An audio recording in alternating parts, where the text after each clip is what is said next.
What's going on, guys? This is Vince with vshred.com, and in today's video I'm going to take you through 3 of the worst lat pull down mistakes that you're possibly making and how to fix them so that you can start doing the exercise correctly to build bigger, stronger lats.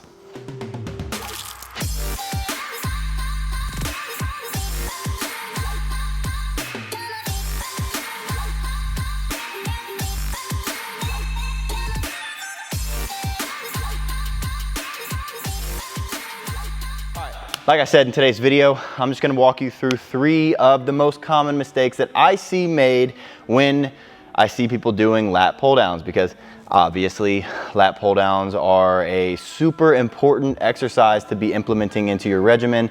It's a great compound movement for your upper body, for building strength, for building muscle mass. And so by all means, you should be doing it unless you're doing like a pull-up variation instead or just some other variation. But a pull-down exercise such as a lat pull-down, great exercise. With that being said, because of its popularity, there are a lot of issues when people do a lat pull-down. And today, like I said, I'm gonna walk you through the most common 3 of them.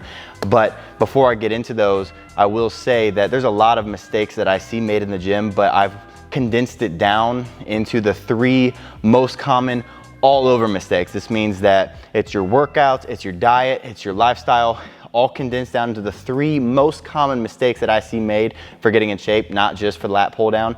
And I put it into a body type quiz. So you figure out what your body type is by taking the quiz, and then at the end of it, it shows you a video basically showing you exactly what you need to do to get in shape, diet and training wise, and then you can go from there to really start making some progress.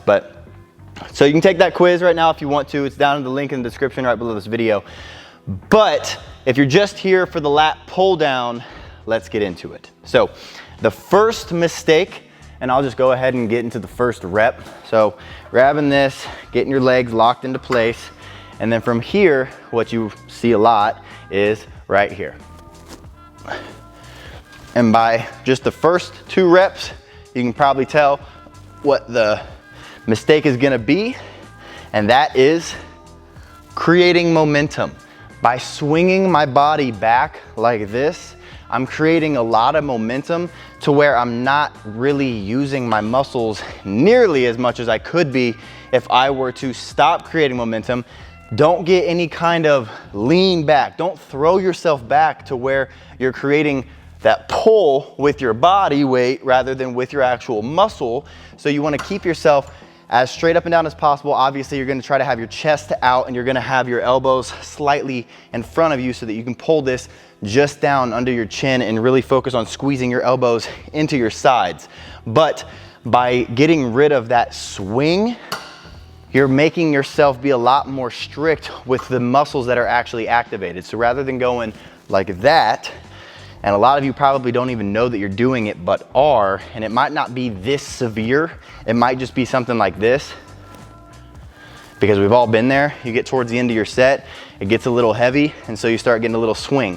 But if you get rid of that and you just start going, you wanna retract your scapula, and then you wanna pull your elbows down, squeeze, and back up. And you really wanna pull as hard as you can. I'm not saying go super light and use weight that doesn't really challenge you. You want to challenge yourself and focus on overloading the muscle, but you don't want to be going so heavy to where to get the weight down, you have to swing back. You want to go nice and strict with your form, squeeze it down, or turn it back up to the top. That's going to be tip number 1. So the second one, going right off of what I just ended the first one on, talking about returning the weight back up to the starting position, that's going to be related to a specific contraction. If you can guess what it is the eccentric. And so when you are doing any exercise, you have 3 contractions. You have concentric, which is going to be pulling it down, or pushing a bar up away from your chest, or curling the weight up. Then you have your isometric, which could be squeezing it at the bottom or squeezing it at the top, or even holding it in the middle. Basically anywhere that you're going to be holding the weight in place. You're contracting the muscle, but you're not lengthening or shortening. You're holding it in place. That's your isometric, and then you have your eccentric. And your eccentric is going to be returning the weight back up to the top, or lowering the weight back down to the bottom, or lowering the weight down to your chest. So those are the 3 contractions. But the issue with when most people do, I mean, really any exercise, but today we're talking about lat pull down, is that they focus so much on the pulling, because obviously if you're working your back, you're focusing on pulling exercises, but you don't want to focus so much on pulling that you forget about the eccentric. And so you're just pulling this weight down with all your might and just letting it drop. Pulling down with all your might, letting it drop.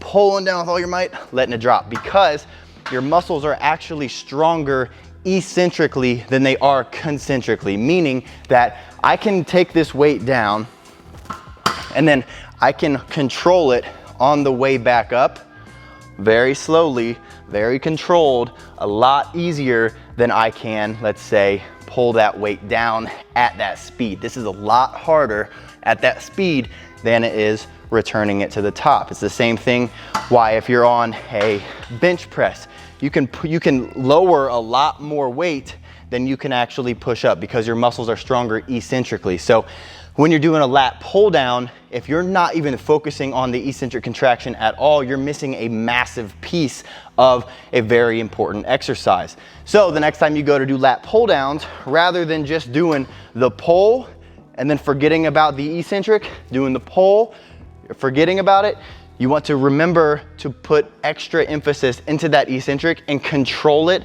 That way you are really working the muscle as much as possible and getting as much muscle time under tension that you can on the muscle. So pulling the weight down and then controlling it on the way back up. And that's not to say that you have to do 4-second or even 8-second eccentric contractions, but just the difference between pulling it down and letting it fly up and pulling it down and controlling it on the way up is gonna make a big difference in the activation of your lat muscles.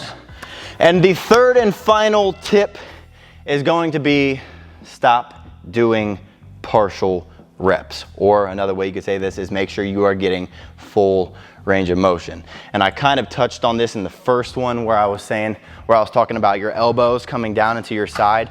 But a lot of times when you see guys doing lat pull downs, they're either going too heavy or just simply don't really know what they're doing, which is totally fine. But today we're learning, and you see them going like this. Just like that. And what's the problem with this? Well, the problem with this is I'm only going this far. I have all this left in the contraction. I have stopping there, nope, I'm going all the way down. Because the whole point of a lat pull down is to get your elbows, bring them down and squeeze them into your side. That is what's going to help you work those lat muscles, help you get that V taper physique if that's what you're going after. But by stopping shorter, you're not giving yourself the best chance of building muscle and shortening that muscle as much as you should and lengthening the muscle as much as you should, because you should be going throughout a full contraction. You should be going through the full range of motion. So next time you go to lat pull downs, make sure you are not stopping right here. You're not stopping right here. You're taking your elbows. Forget what's in your hand. Forget what you're holding. You want to take your elbows. You want to drive them down, squeeze them in towards your side, and by doing that, you're going to contract the lat muscle a lot better than you probably ever have before. So remember these 3 tips the next time you go to do lat pull downs. It's a very important exercise. It's just a staple in a lot of people's back workouts, as it should be, and hopefully this will help you take your exercises to the next level, making sure that you have proper form. And as always, if you guys are looking for better form on other exercises or how to stimulate your muscles or just good follow along workouts, I have tons of content pumping out on my channel every single week. So make sure you guys are subscribing to the channel and joining the notification squad by smashing that notification bell and joining the team. So thank you guys for watching. I hope you enjoyed it, and I will see you in the next one.